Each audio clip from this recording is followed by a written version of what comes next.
İslam ile şereflendiren, gece ile gündüzün Rabbına hamdolsun.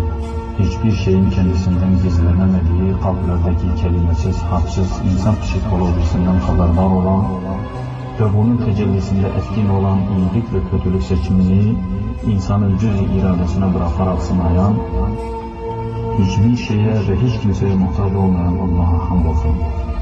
Bizleri insan ruhunun temelindeki nötr olan iyilik ve kötülük yol ayrımında iyiliği seçmeye muvaffak kılan Allah'a hamdolsun. Bu iyilik ve kötülükler açılacak olursa İslam ile küfür, iman ile inkar, sıdk ile kesb, hak ile batıl, adalet ile zulm neticelerinin ve birikimi olan cennet ile cehennem gibi iki büyük hakikate dönüştüğü görülecektir.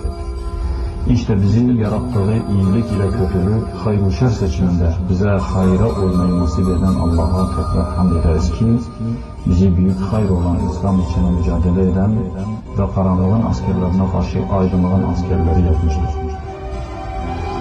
Bizi beşer olarak insanlık için hayırlı ümmet, bugünkü dağılmak perişan ümmet için ve kıtlığa karşı boyun bükmeyen, kıyamete kadar hak üzere galip gelecek taifeye tabi olmak gibi bir konum ve sorumluluk ile şereflendiren Allah'a ne kadar hamd etsek azdır.